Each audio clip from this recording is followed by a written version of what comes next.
ওনাকে কিছুদিন আগে ওনাকে সম্মান দেওয়া হয়েছে। আমাদের মাঝে বিশেষ অতিথি হিসাবে উপস্থিত আছেন vice chairman state level cultural advisory কমিটির শ্রী সুব্রত চক্রবর্তী মহোদয়। আমরা যখন এই বইমেলা যখন হবে, কোথায় হবে, কতদিন হবে, কোন সময়ে হবে, এইসব বিষয়ে যখন আলোচনা হচ্ছিল, তো ওনারও কিন্তু একটা বিশেষ উল্লেখযোগ্য যে সহযোগিতা সেটা আমরা দেখতে পেয়েছি। এখানে আইসিআই ডিপার্টমেন্টের ডাইরেক্টর মহোদয় শ্রী বিম্বিসার ভট্টাচার্য উপস্থিত আছেন এবং পর্দার পেছনে কিন্তু বেশিরভাগ কাজ উনিই কিন্তু করে থাকেন এই ধরনের আয়োজনে। আমাদের বিশেষ আমন্ত্রিত যিনি অতিথি শ্রী নরেশ দেববর্মা মহোদয়, বিশিষ্ট লেখক ত্রিপুরা রাজ্যের, ওনার নাম সবাই জানেন। এখানে উপস্থিত আছেন আরেকজন বিশেষ আমন্ত্রিত অতিথি, উনিও একজন বিশিষ্ট রাইটার শ্রী মিলন কান্তি দত্ত মহোদয়া। এবং আমার সামনে এখানে এমিনেন্ট যারা এডুকেশনিস্টরা উপস্থিত, লেখক, লেখিকা, পাবলিশার, বুক সেলার্স এবং আদার গেস্টস, স্টুডেন্টস, যাদের জন্য বিশেষ করে আজকের এই বইমেলার উদ্বোধন। এবং যারা একটু আগে আমরা দেখলাম এখানে কালচারাল আর্টিস্টদের, মেম্বার্স অফ স্টেট লেভেল যারা কালচারাল অ্যাডভাইজারি কমিটির আছেন, এবং আইসিএ ডিপার্টমেন্ট এবং অন্যান্য লাইন ডিপার্টমেন্টের যারা অফিসার থেকে শুরু করে কর্মচারীবৃন্দ, এবং my dear friends from media. সর্বপ্রথম আমি ইংরেজি সুবর্ণবর্ষের প্রীতি ও শুভেচ্ছা জানাচ্ছি।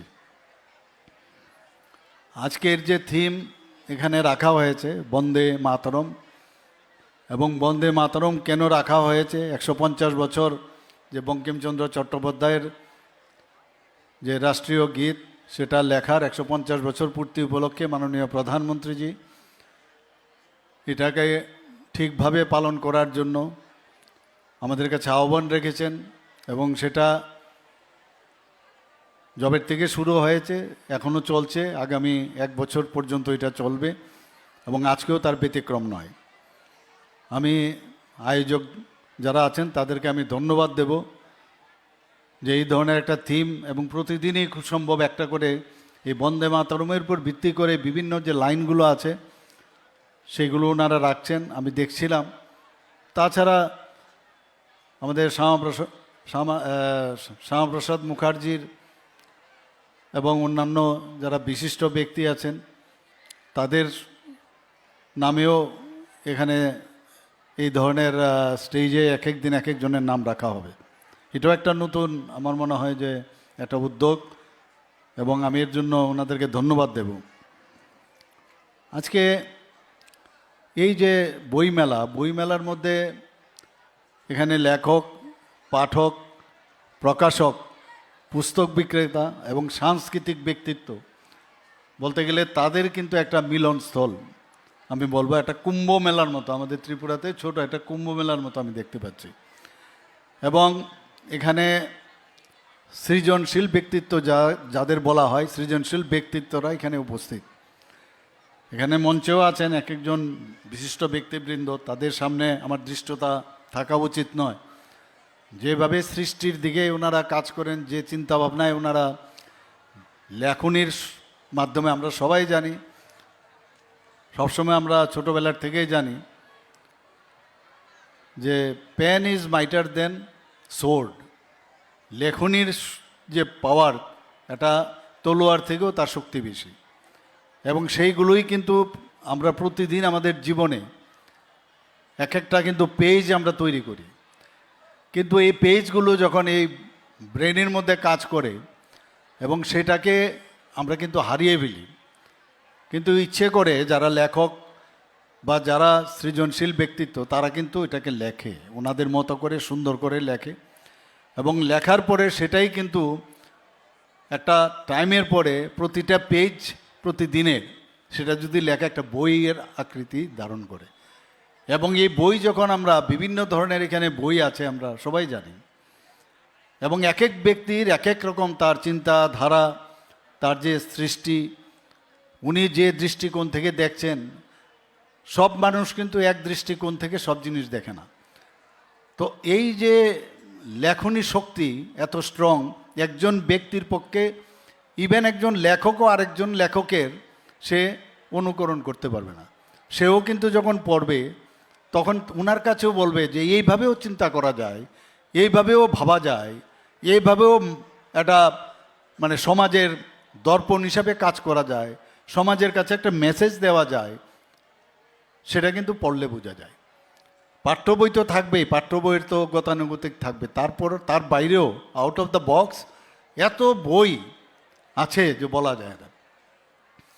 এবং এই বইগুলো কিন্তু আলটিমেটলি যেটা স্বামী বিবেকানন্দজি বলেছেন যে সারা পৃথিবীর যদি আমরা লাইব্রেরি আমরা খুঁজি এবং সেগুলো যদি একসাথে আমরা কালেক্ট করি, নিজের ব্রেনের মধ্যে যে লাইব্রেরি আছে সেটা কিন্তু কম পড়বে।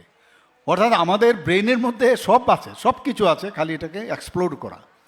এবং এক্সপ্লোর করার জন্য যে পরিবেশ দরকার, যে চিন্তাভাবনা দরকার, যে জ্ঞানের দরকার, এবং ডেইলি যে পড়াশোনা করা, রিডিং, এবং এর মধ্যে যে অভ্যাস করা, তাতে করে কিন্তু নিজেকে খুঁজে পাওয়া যায়। নিজের ভিতরে যেগুলো আছে, নিজের মাথায় যেগুলো আছে, মস্তিষ্কের ভিতর যেগুলো আছে, সেগুলো আরও স্ক্যানিং হয়ে প্রসেস হয়ে সুন্দরভাবে সেগুলো আমরা মানুষের সামনে আমরা সেগুলো প্রস্তুত করতে পারি। কিন্তু আমাদের সমস্যা হচ্ছে আমরা কম উপর কিছু জানি, বেশি পড়তে চাই না, কম জেনে তাড়াতাড়ি ওই কাজটা করতে চাই। শর্টকাটের কোনো রাস্তা নেই, পড়তে হবে সারাদিন। আমি একটা জায়গার মধ্যে দেখছিলাম যে পৃথিবীর মধ্যে সবচেয়ে বেশি কারা পড়ে, আমি জানি না, may be wrong, may be right, যে রাশিয়ানরা নাকি সবসময় গাড়িতে বসুক, ট্রেনে বসুক, যেখানে বসুক, তারা খুব পড়াশোনা করে ছেলেমেয়েরা। আমাদের এখানে যখন আমরা ট্রেনে যাই বা ইভেন প্লেনে যাই বা গাড়িতে বসি, অনেকের দেখি সেই অভ্যেসটা আছে। তো আমাদের ছেলে মেয়েদের যখন এই পড়ার উপরে, বই পড়ার উপরে, এবং তাতে করে তার ভোকাবুলারিও কিন্তু তার স্ট্রং হয়। এই যে কনস্ট্রাকশন হচ্ছে লেখার, তার বিষয়ে তার মানে তার হ্যাবিটের কারণে তার নিজের মধ্যেও কিন্তু প্রসেস হয়ে যায় সেটা, এবং তার যে চিন্তার চেতনা, সেইগুলো কিন্তু তার সেই উন্মেষটা হয় সেখানে। কাজে যত বেশি পড়া যায় তত বেশি যেগুলো মানুষ বা লেখক লেখিকা যারা লিখছেন তো লিখছেন, এবং এমন কোনো বিষয় নাই যে বিষয়ের উপর লেখা যায় না, এমন কোনো বিষয় নেই। আজকে এখানে বসে আছে, এর ভিতরে বসেও কিন্তু এই যে লেখার প্র্যাকটিস, এবং সেই লেখাটা যখন প্র্যাকটিস হবে সেটাই আলটিমেটলি বই হিসেবে যদি আসে, বিভিন্ন বিষয়ে বই একটা আমাদের এই ত্রিপুরাতে আজকের এই যে বই মেলা, এটা 44 ইয়ার্স হলো। এটা কিন্তু আমরা দেখলাম নিউ দিল্লিতে বোধহয় বইমেলা হচ্ছে, আর আমরা ত্রিপুরা, আজকে আমি দেখছিলাম নেটে। তো আমরা কিন্তু সারা ভারতবর্ষে না, সারা পৃথিবীর মধ্যেও ত্রিপুরার এই যে বইমেলা, কিন্তু সব মানুষ জানে যে ত্রিপুরাতে একটা দারুণ একটা বইমেলা হয়। আগে বাংলাদেশ থেকেও বহু লোক আসতো, এখন বাংলাদেশের পরিস্থিতির কারণে আমাদের এখানে ওনারা আসছেন না, এবং বিভিন্ন প্রদেশ থেকেও এখানে এসছে। এবং যেটা বলা হয়েছে যে পরিমাণে এখানে বই বিক্রি হয়েছে গত বছর, এর থেকে মানে কম তো হবে না, বেশিও হতে পারে। আমরা ডিসিশন নিলাম যে বইয়ের মেলা হয়, কিন্তু ওই সময় মানুষের স্টুডেন্টদের, বিশেষ করে ছেলে মেয়েদের বা গার্জিয়ানদের, তারা ব্যস্ত থাকে পড়াশোনা নিয়ে, ছেলে মেয়েদের এবং ছেলে মেয়েরাও থাকে। তো এইবার আমরা ঠিক করলাম যে এই পরীক্ষার সময়ে, গত বছর আমরা করেছি সেটা, বইয়ের সময়টা আমরা চেঞ্জ করলাম এই বইমেলা। এতে করে এখানে ছেলে মেয়েরা আসারও আমার মনে হয় তার যে ফুটফল সেটা অনেকটা বাড়বে। যেটা আমার পূর্ববর্তী বক্তা বলেছেন যে বই এমন একটা বিষয়, বা এটাকে বলা যায় একটা ব্রিজ, একটা, যে আমরা যেমন একটা জায়গার থেকে আরেক জায়গায় যদি গ্যাপ থাকে, সেই গ্যাপ যদি পার হতে হয় তো ব্রিজ ছাড়া সেটা হবে না। ব্রিজিং কিন্তু খালি ফিজিক্যাল স্ট্রাকচার না, মেন্টাল স্ট্রাকচারও। তো মেন্টাল স্ট্রাকচারের এই বইয়ের মাধ্যমে আমার অজানাকে জানার, অজ্ঞতাকে জ্ঞানের দিকে যাওয়া, অন্ধকার থেকে আলোর দিকে যাওয়া, অসত্যর থেকে সত্যের দিকে যাওয়া বই পড়লেই সেটা হয়। এবং নিজের যে মননশীল যে বিষয় সেটা কিন্তু আরও বেশি সমৃদ্ধ হয় একমাত্র বইয়ের মাধ্যমে। আমি গত বছর এখানে এসেছিলাম, আমি বলেছিলাম আমাদের মধ্যে বই এখন কিন্তু আগে উপহার দেওয়া হতো, আগে যখন বিয়ে বা কোনো জন্মদিন বা যে কোনো অনুষ্ঠান আমরা বই কিনে ছোট ছোট যে আগের পুরনো দোকানগুলো আছে সেখান থেকে বই কিনে আমরা বই দিতাম। এখন কিন্তু ওই ফ্লাওয়ার্স আমরা নিয়ে যাই, তো এই ফ্লাওয়ার্স কিন্তু পেরিশেবল আইটেম, এটা নষ্ট হয়ে যায়।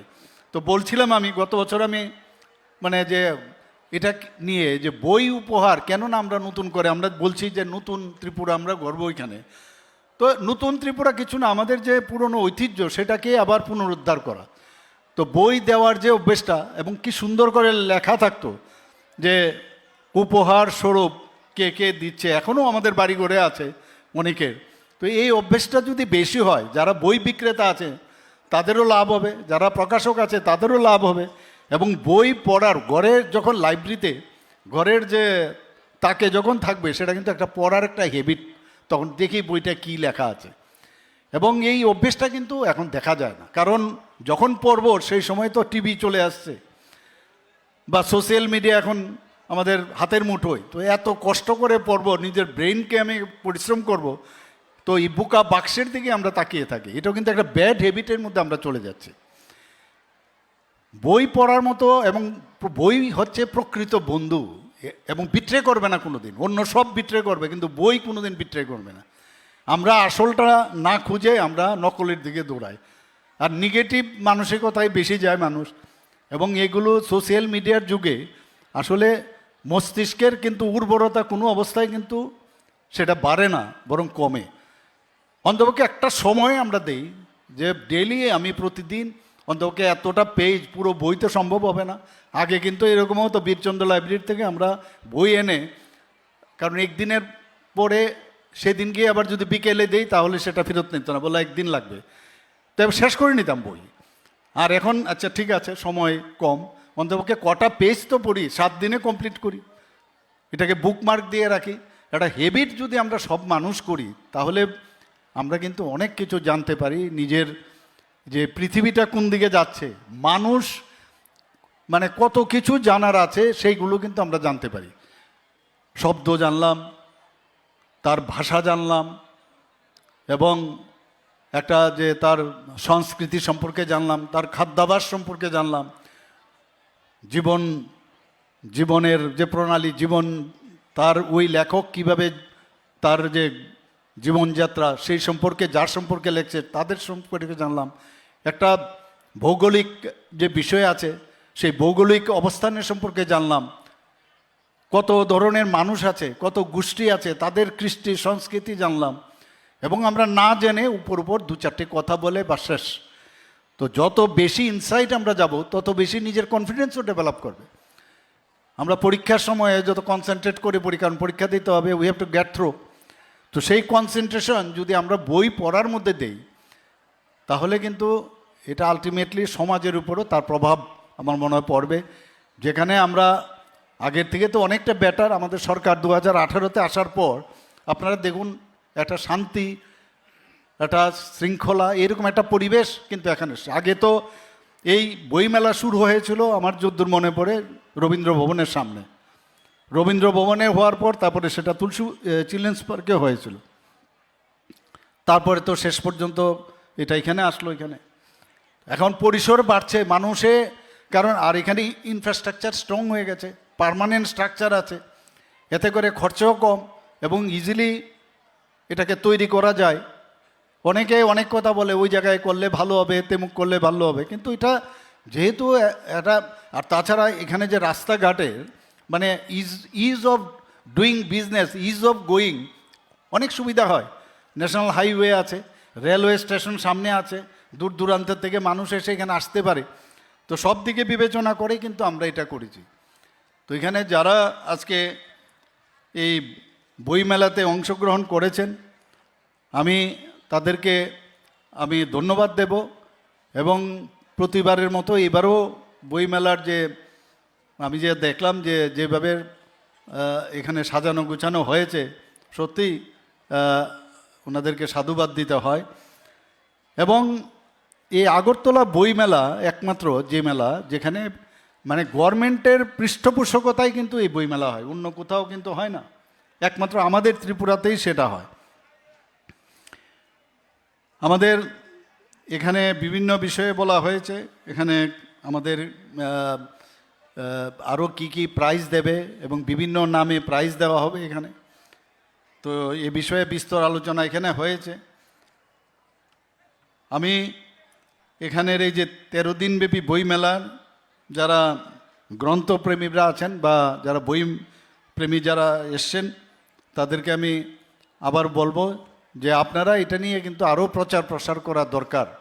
যে গিয়ে বলবেন যে বই পড়ার এটা নিয়ে শুধু ঘরের ভিতরে রাখলে হবে না, নিজেও পড়ুন, অন্যদেরকেও পড়ান, তাহলে গিয়ে আগামী দিনে এই বই লেখার যে তার লাইব্রেরি অনেক বেশি স্ট্রং হবে।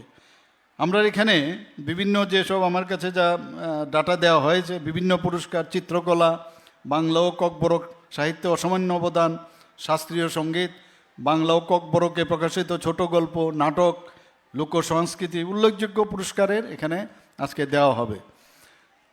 তো এই যে পুরস্কারগুলো দেওয়া হচ্ছে সেগুলো কিন্তু আমাদের আগামী দিনে আমাদের ত্রিপুরার যে শিল্প সংস্কৃতি এবং সাহিত্যের যে বিকাশ যে হবে সেটা আগামী দিনের যারা নেক্সট জেনারেশন যে নবীন প্রজন্ম তাদেরকে উজ্জীবিত করবে। এবং আমরা চাই, আমার খুব ভালো লাগে যখন পার্লামেন্টে এবার যে একটা মক পার্লামেন্ট হয়েছে, আমাদের ত্রিপুরার ছেলেমেয়েরা এত সুন্দরভাবে সেখানে তাদের পারদর্শিতা সেখানে পরিচয় দিয়েছে, আমাদের গর্ব হয়। আমাদের এখন ছেলে মেয়েদের অনেক বেশি মানে দে আর ভেরি ভেরি স্ট্রং, তারা নিজেরাও বুঝতে পারছে যে আমাদের মধ্যে ইনবিল্ড ভগবান আমাদের সব দিয়ে দিয়েছে, খালি তার প্রকাশ করা। আমরা নিজেরাই জানি না আমাদের মধ্যে কত পটেনশিয়াল আছে, আমরা এদিক সেদিক ঘুরতে থাকি। এবং এই ভিতর থেকে যে প্রকাশ হওয়ার জন্য যে বিষয় সেটাই হচ্ছে বই। পড়ো, যত পড়বে তত ভিতর থেকে সেটা প্রকাশ হবে। এবং বিবেকানন্দজি বলছেন যে অন্তর্নিহিত যে তোমার গুণ সেটার যতক্ষণ ধরে প্রকাশ না হবে ততদিন ধরে তুমি পূর্ণ মানব হিসাবে একটা প্রকৃত ফুল ফ্লেজেড মানুষ হিসাবে তুমি কিন্তু হবে না। তো এর জন্য আমাদের বই পড়া উচিত। গপ্প টপ্প হবে, থাকবে, গল্প করবে, আমরা সোশ্যাল মিডিয়াতেও থাকবো, কিন্তু বই মাস্ট এবং রিডিং মাস্ট। এবং তাতে করে আমরা কিন্তু আগামী দিনে আরও বেশি ত্রিপুরা রাজ্যের এবং মাননীয় প্রধানমন্ত্রী যে নিশ্চয়ই আপনারা সবাই জানেন যে 18 বছর থেকে 35 বছরের এই যে হিউম্যান রিসোর্স, উনি এর জন্য একটু গর্ববোধ করেন। সারা পৃথিবীর মধ্যে 65%, এই যে আমি বয়সটা বললাম 18 থেকে 35, 65% এই যুবক যুবতী আছে। এবং আমরা দেখেছি যে যখন উনি অনেক সময় স্টুডেন্টদের থেকে অনেক আইডিয়া নেয় এবং সেইভাবে কিন্তু তার ইমপ্লিমেন্টেশনও করে। আমরা দেখেছি যখন মন কি বাত অনুষ্ঠান প্রতি শেষ রোববার প্রতি মাসের, উনি কিন্তু অনেক জায়গার মধ্যে এইসব যারা ছোট ছোট ছেলেমেয়েরা আছে, স্টুডেন্টরা আছেন, তাদের থেকে জিজ্ঞেস করেন, কমিউনিকেট করেন। এবং এটা একটা জায়গায় আমি দেখছিলাম যে আগামী দিনে সারা পৃথিবীর মধ্যে যে এখন এই যে হিউম্যান রিসোর্স ভারতবর্ষের মধ্যে আগামী কয়েক বছরের মধ্যে সবচেয়ে হাইয়েস্ট থাকবে। অর্থাৎ আমাদের রিসোর্স নিয়ে সারা পৃথিবী আগামী দিন চলতে হবে। এখান থেকে মানে এত কদর বাড়বে এবং তাকে যে প্রপারলি স্কিল ডেভেলপমেন্ট মেশিনারি না, in all aspect skill development দরকার। সেটা পড়াশোনায় হোক, সেটা ডাক্তারিতে হোক, ইঞ্জিনিয়ারিংয়ে হোক, এনিথিং, কম্পিউটার চালাতে গেলেও তারও একটা স্কিল ডেভেলপমেন্ট এবং প্রপার তার জন্য যে শিক্ষণ প্রণালী সেটা শিখতে হবে। আজকের এখানে পরিশেষে আমি এটাই বলবো যে এই 13 দিনের যে বই মেলার তার যে সার্বিক সাফল্য আমি কামনা করছি এবং এইভাবে প্রতি বছর এই বইমেলার উত্তরোত্তর শ্রীবৃদ্ধি ঘটুক সে আশা রেখে আমি আমার কথা বলা শেষ করছি। নমস্কার, জয় হিন্দ, ভারত মাতা কি জয়, বন্দে মাতরম। বেলাই খানাতক ইয়াসাক জাগথতক বেলাই নাংকুকমানি ককলাম ইয়াফারখা তিনিনি পান্তানি নারওয়াই অকরা হাস্তিনি মন্ত্রী অকরা বরমগড়াং মুচাং professor doctor Manik Saha sir. এবারে সকলকে ধন্যবাদ জানিয়ে বক্তব্য রাখবার জন্য বিনম্রভাবে অনুরোধ রাখছি মাননীয়া বিধায়িকা শ্রীমতী মীনা রানী সরকার মহোদয়াকে।